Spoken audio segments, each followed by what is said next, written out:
দুর্নীতিটা তো একদিনে নয়, এটা 15 বছরের পুরনো একটা দুর্নীতি, পুঞ্জীভূত দুর্নীতি। একটা দুর্নীতি করতে করতে করতে করতে এটা দুর্নীতিটাকে ইনস্টিটিউশনালাইজ করে দিয়েছে। This is called institutionalization of corruption, institutionalization of commission, institutionalization of cut money এটাকে বলে। এবং এত ম্যাসিভ করাপশন একজন মুখ্যমন্ত্রী হিসেবে একটা জায়গায় থেকে উনি জানতেন না এটা নয়, উনি জানতেন, and her silence was encouragement.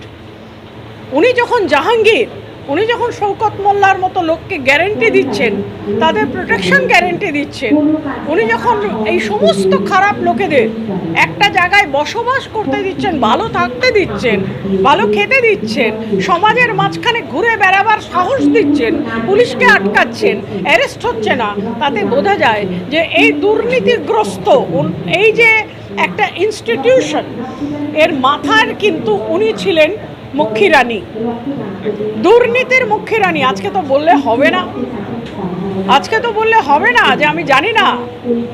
Ignorance is no excuse. আমি জানি না, এই কথাটা কেউ মানবে না।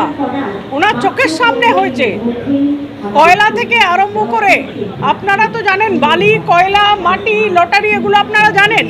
এই যে আজকে রক্তদান শিবির, এটা যদি তৃণমূল আমলে হয়, এই রক্তটাই যারা দিচ্ছেন তারা জানেন না যে তাদের রক্তটা পেশেন্টের কাছে বা যার দরকার তার কাছে পৌঁছবে কি না, ঠিক মতো পৌঁছবে না যতক্ষণ না আপনারা ঘুষ দিচ্ছেন।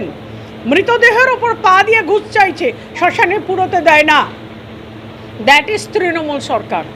আজকে হাওড়াতে সর্বভারতীয় পার্টি এরা কখনোই ছিল না।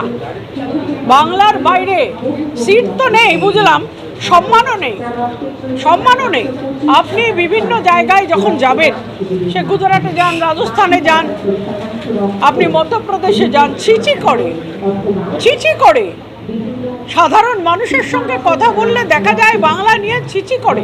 যে বাংলা একদিন আমাদের স্বাধীনতার প্রাক্কালে গর্ব ছিল, হোল ইন্ডিয়া বলতো যে what Bengal things today India things tomorrow, এত সম্মান করত। ব্রিটিশরাও বাংলার এবং বাঙালির শক্তি বুঝে পাঞ্জাব এবং বাংলাকে ভাঙতে চেয়েছিল, আর কোথাও তো ব্রিটিশ ভাঙতে চায়নি।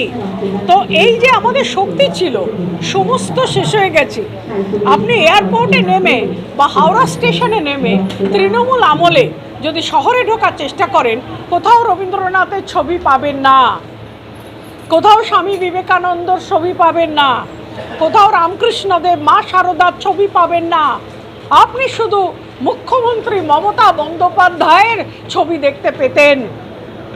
তাহলে যাদের এত অহম, এত গর্ব, এত দুর্নীতি, এত মানুষকে বঞ্চনা করা এবং ধর্ম নিয়ে রাজনীতি করা, একটা পার্টিকুলার কমিউনিটিকে অ্যাপিস করা, তাদের তুলে ধরা, আজকে তারা চলে গেছে মানুষের ইচ্ছায়। এটা জনতার ইচ্ছা, বুঝতে হবে। জনগণের আদালত রায় দিয়েছে যে টিএমসি মাস্ট গো। এরপরে তারা দুজন থাকুন, একজন থাকুন, তারা কংগ্রেসের সাথে হাত মেলান, আর যাই করুন না কেন, কিছুই হবে না। তার কারণ জনতা তাদের হাত ছেড়ে দিয়েছে, জনতা হাত ছেড়ে দিয়েছে, বলছে তোরা যা।